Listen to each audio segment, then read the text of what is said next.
Jumpa lagi di channel Penuntut Ilmu. Kali ini kita akan membacakan referensi dari sebuah buku yang menurut saya sangat bagus, yaitu Style Like an Artist, karya Austin Kleon. Siapa bilang mencuri itu buruk? Mencuri adalah keharusan. Tak percaya? Orang-orang hebat sudah membuktikannya. Bintang basket Kobe Bryant mengaku bahwa semua gerakannya di lapangan dia curi dari para idolanya. Untuk menciptakan komputer Mac,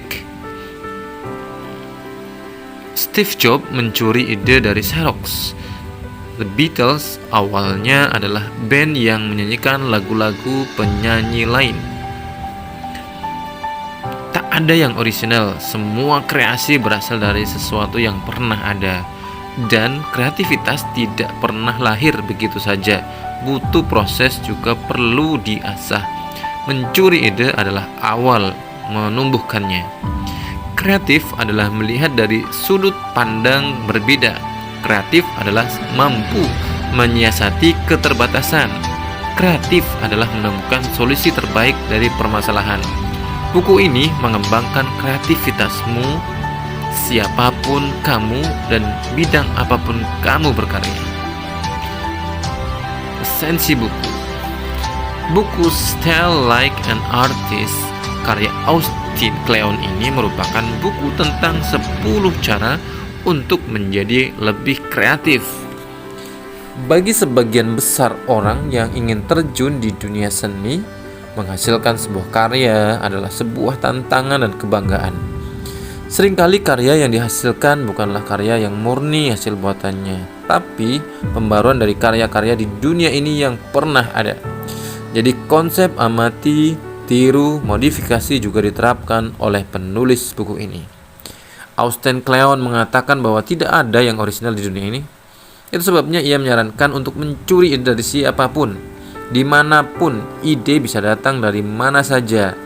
Saat kita ada di jalanan, sedang makan, bahkan saat sedang berinteraksi dengan orang lain.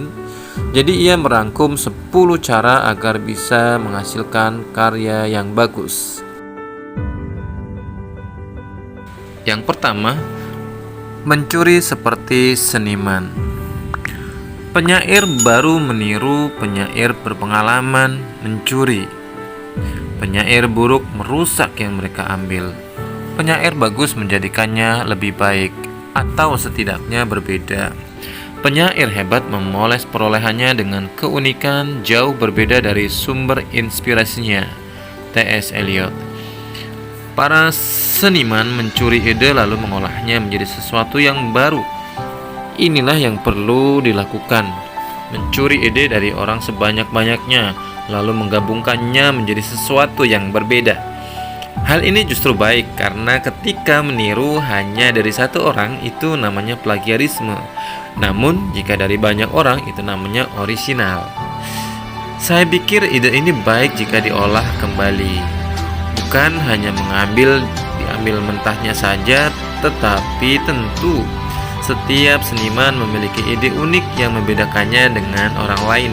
Inilah yang ditekankan oleh sang penulis, bahwa jika inspirasi yang datang dari banyak orang, kita tidak akan bisa meniru 100% dari mereka karena keterbatasan yang kita miliki. Justru itulah yang menjadikannya berbeda. Para seniman juga hanya mengambil apa yang ia sukai. Itulah bedanya dengan penimbun yang menimbun semua yang ia inginkan. Tugasmu adalah menghimpun gagasan bagus. Semakin banyak ide keren yang kamu kumpulkan, semakin banyak pengaruh yang bisa kamu pilih. Setiap ilmu dari tokoh, penulis, seniman, aktivis, teladan yang benar-benar kamu suka, pelajari semua yang perlu kita ketahui tentang tokoh itu. Lalu temukan 3 orang yang disukai si tokoh, gali lebih dalam tentang mereka. Ulangi ini sesering mungkin. Panjat pohon sejauh yang kamu bisa. Setelah pohon ada, sudah saatnya kamu membuat cabang sendiri. Sekolah itu satu hal, pendidikan lain lagi. Keduanya tidak selalu beriringan. Bersekolah atau tidak, belajar selalu menjadi tugasmu. Rasa ingin tahu adalah kunci utamanya. Perhatikanlah berbagai hal, buru semua referensi dan telusuri lebih dalam dibandingkan siapapun. Begitulah cara belajar yang baik. Jangan hanya tahu soal buku yang sedang kamu baca, tetapi juga referensi yang diacu buku tersebut. Yang kedua, buat arsip temuan. Tulis apa saja yang kamu temukan, hasil pemikiran dan pengamatanmu. Tulis di buku catatan setiap saat kamu butuh ide untuk karyamu. Kamu bisa menengok buku arsip temuanmu itu.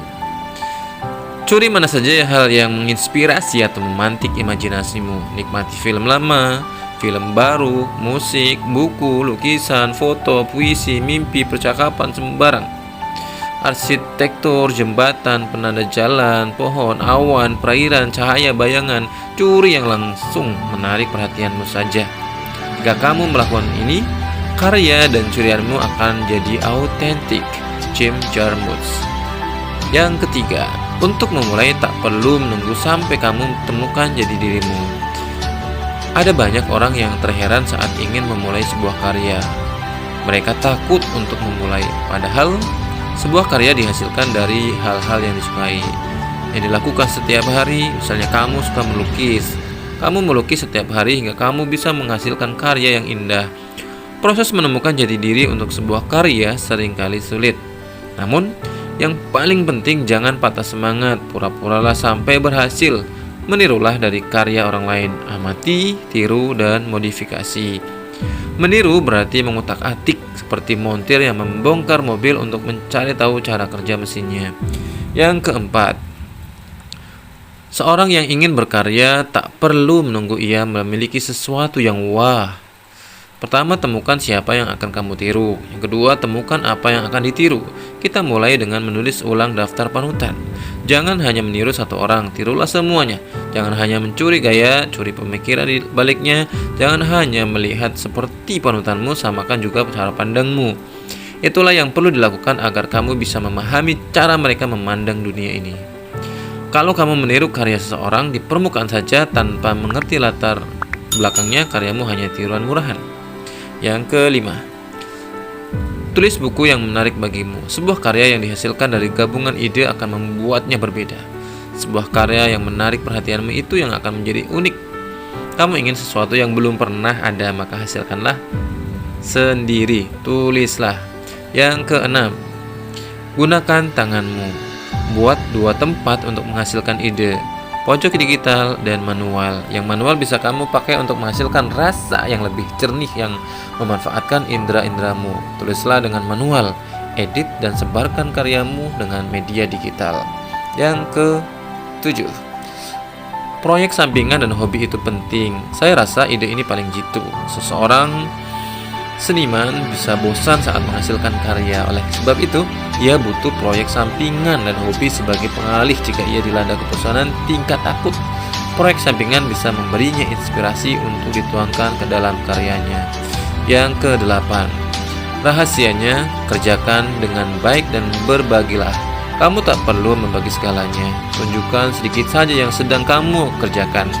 Perlihatkan proses kreativitasmu sekelebat saja. Pikirkan apa yang bermanfaat bagi orang lain bila dibagi.